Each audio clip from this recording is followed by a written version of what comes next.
चंदनपुर नामक गांव में एक बूढ़ा और उसकी पत्नी गांव में अपनी छोटी सी झोपड़ी बनाकर रहा करते थे।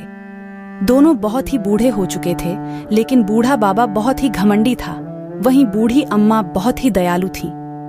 एक दिन जंगल में अरे वाह वाह, कितने सुंदर फल हैं। वाह, मेरा मन तो ललचा ही गया इन सुंदर सुंदर फलों को देखकर।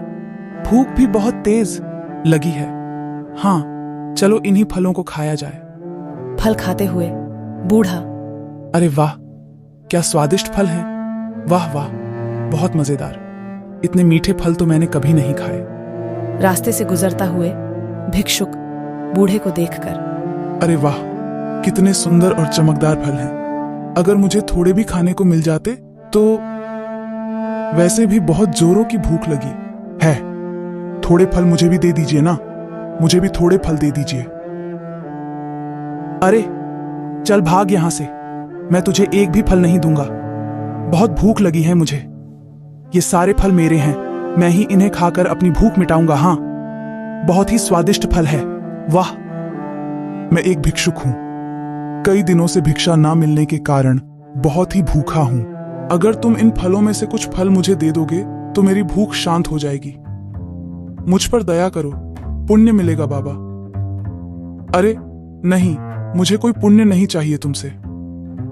इतने स्वादिष्ट और मजेदार फलों में से मैं एक भी फल किसी को नहीं दूंगा। हाँ, चलो जाओ यहां से, मुझे इन मजेदार फलों का आनंद लेने दो। बूढ़ा बहुत ही निर्दय और भूखड़ है। अपनी भूख के आगे उसे भूखे भिक्षुक की भी भूख नहीं दिखी। जाओ, मेरा श्राप है। अब से तुम जितना भी भोजन करोगे, तुम्हारी ये भूख शांत नहीं होगी। तुम जो भी भोजन खाओगे वो तुम्हें अच्छा नहीं लगेगा। ये भिक्षुक का श्राप है, श्राप। लेकिन बूढ़े के ऊपर भिक्षुक की इन बातों का कोई प्रभाव नहीं पड़ा। वो मजे से फल खाता रहता है। घर आकर, भाग्यवान, आज जंगल में एक पेड़ पर बहुत ही सुंदर और स्वादिष्ट फल थे। खाकर मजा ही आ गया। वाह, कितने स्वादिष्ट थे। मैं तो खूब पेट भरकर खा के आया हूं। सच में इतने स्वादिष्ट थे क्या? अरे हाँ भाग्यवान, खूब सारे। लेकिन ये क्या, मुझे बहुत जोरों की भूख लगने लगी है। जाओ जाओ, मेरे लिए जरा भोजन बनाकर लेकर आओ। अच्छा ठीक है, अभी बनाकर लेकर आती हूँ। जिसके बाद बूढ़ी अम्मा एक बड़ी सी प्लेट में खिचड़ी लेकर आती है। खिचड़ी खाकर, अरे रे, छीछे कितना खराब है। मेरा तो सारा मुंह ही कड़वा हो गया। अरे इतने वर्ष हो गए, लेकिन अभी तक अच्छा भोजन नहीं बनाना सीख पाई तुम। हे भगवान, ना जाने कब मुझे अच्छा भोजन खाने को मिलेगा। अरे ये आप क्या कह रहे हैं? फिर क्या हुआ जी? फिर आज हुआ क्या जी? क्यों ऐसी बात कर रहे हैं? अरे भाग्यवान, तो क्या मैं झूठ बोल रहा हूँ? ये तुम्हारी बनाई खिचड़ी वाकई बेस्वाद है। मुझे तो बहुत जोरों की भूख लगी है। अगर अभी भोजन नहीं मिला तो लगता है मेरे प्राण ही निकल जाएंगे। हाँ, कुछ तो सोचना पड़ेगा। दूसरे घर में झांकते हुए, वाह, क्या खुशबू है। वाह, अब इन्हें खाकर ही अपनी भूख शांत करूंगा, समोसे खाने के बाद। लेकिन ये क्या, ये समोसे खाकर भी मेरी भूख शांत नहीं हो रही। अब तो और जोर की भूख लगने लगी है भाई। यहां से कहीं और चलता हूं। हाँ। घर की मालकिन, अरे अभी यहीं तो रख कर गई थी। सारे समोसे अचानक कहाँ गायब हो गए? हे भगवान, कौन ले गया यहाँ से? अब यही देखना बचा था। जरा देखो तो, दिन दहाड़े चोरी हो रही है। दोबारा से बनाना पड़ेगा अब। तभी बूढ़ा चुपके से गांव के एक दूसरे घर में जाता है, जहां पर एक मोटी औरत चूल्हे पर बैठी खीर बना रही होती है। अरे वाह, आज तो खीर बहुत स्वादिष्ट बनी है। वाह वाह, आज तो खूब मजे से खाऊंगी। अरे वाह, खीर, आहा, क्या खुशबू है। लेकिन इस मोटी के रहते कैसे खा पाऊंगा मैं ये खीर? कुछ सोचना पड़ेगा। अपनी आवाज से बिल्ली की आवाज निकालता है, जिसे सुनकर मोटी औरत थोड़ी डर जाती है। अरे रे, ये बिल्ली आज फिर से आ गई। अभी भगाकर आती हूँ इसे। हाँ। बूढ़ा आता है और खीर खाने लगता है। अरे वाह, कितनी अच्छी खीर है। अरे ये सारी खीर खाने के बाद भी मेरी भूख शांत क्यों नहीं होती? मैं यहां से चलता हूं, कहीं इस मोटी औरत ने देख लिया तो अच्छा नहीं होगा। कुछ समय बाद अरे, मेरी खीर कहाँ गई? अभी तो यहीं रख कर गई थी। कौन मूर्ख बना गया मुझे? मेरी सारी खीर खा गया। जिसके बाद बूढ़ा एक के बाद एक गांव वालों के घर में जाता है। उसके बाद बूढ़ा औरों के घर से चोरी से सबका भोजन खा जाता है, लेकिन फिर भी उसकी भूख शांत नहीं होती। अगली सुबह बूढ़ी अम्मा अपने हाथ में मिट्टी का मटका लिए जंगल में पानी लेने जा रही थी। बुढ़िया रास्ते से जाते हुए, अरे, क्या हुआ? तुम रो क्यों रहे हो? मैं एक भिखारी हूँ अम्मा। कई दिनों से भूखा हूँ, एक भी अन्न का दाना नहीं खाया है। अब तो शरीर में इतनी भी शक्ति नहीं बची कि मैं यहाँ से कहीं जाकर किसी से भोजन मांग सकूं। लगता है भूख के मारे मेरे प्राण ही निकल जाएंगे।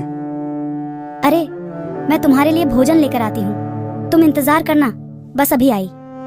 घर पहुंचकर बुढ़िया, अरे, ये आप क्या कर रहे हैं जी? अरे, क्या करूं? कितना कुछ खा चुका हूं, लेकिन मेरी तो भूख शांत होने का नाम ही नहीं रही। यह सब भोजन बहुत बेस्वाद लग रहा है। मैं बाहर जंगल में जाता हूं, क्या पता कुछ अच्छा खाने को मिल जाए। न जाने क्या हो गया है इन्हें, मेरी तो कुछ समझ ही नहीं आ रहा है। बुढ़िया वहीं खिचड़ी लेकर भिक्षुक के पास जाती है जो बूढ़े ने बेस्वाद बताई थी। ये लो, ये खिचड़ी खाओ। तुम्हें इसे ही खाकर अपनी भूख शांत करनी होगी। लो, कर लो अपनी भूख शांत। तुम्हारा बहुत बहुत धन्यवाद अम्मा। तुम्हारी ये खिचड़ी बहुत ही स्वादिष्ट थी, जिससे मेरी भूख शांत हो गई। तुम मुझे कुछ दुखी लग रही हो। आखिर बात क्या है, बताओ मुझे। क्या बताऊं? मेरे पति की कई दिनों से भूख ही शांत नहीं हो रही है। वो जो भी भोजन खाते हैं उन्हें वो बेस्वाद ही लगता है। उनकी भूख शांति नहीं होती। अब तुम ही बताओ भला मैं क्या करूं? मैं सब जानता हूं, और तुम्हारे पति को मेरा ही श्राप लगा है। उस दिन जंगल में जब एक भिक्षुक का रूप धारण करके मैं तुम्हारे पति की परीक्षा ले रहा था, उसने अपने घमंडी स्वभाव और अहंकार के कारण मुझे एक भी फल खाने को नहीं दिया, जिसकी वजह से ही मैंने उसे श्राप दिया। मेरे पति को माफ कर दीजिए बाबा, मैं बहुत दुखी हूं। तुम्हारे दिए श्राप के कारण मेरे पति की भूख ही शांत नहीं हो पा रही है। जितना भी भोजन देती हूँ उन्हें स्वादिष्ट नहीं लगता, उनकी भूख शांति नहीं होती। मेरी सहायता कीजिए बाबा, उन्हें अपने दिए श्राप से मुक्त कर दीजिए। मैं तुम्हारी पीड़ा समझ सकता हूँ। तुम बहुत ही दयालु और नेक दलित स्त्री हो, लेकिन अब मैं अपना दिया श्राप वापस नहीं ले सकता। लेकिन हाँ, तुम्हें एक मार्ग जरूर दिखा सकता हूँ, जिस पर चलकर तुम्हारे पति को मेरे श्राप से मुक्ति मिल जाएगी। लेकिन वो मार्ग कठिन होगा। मेरी सहायता कीजिए बाबा, मुझे वो मार्ग दिखा दीजिए। मैं अवश्य उस मार्ग पर चलकर अपने पति को आपके दिए श्राप से मुक्त कराऊंगी, चाहे वो मार्ग कितना ही कठिन क्यों ना हो। ठीक है, फिर तुम अभी रुको। जिसके बाद बाबा के हाथ में अचानक से एक लाल रुमाल आ जाता है। बाबा अपने हाथ में लाल रुमाल को जैसे ही दूर फेंकते हैं, वहां पर बहुत ही सुंदर गाय आ जाती है। ये जादुई गाय है।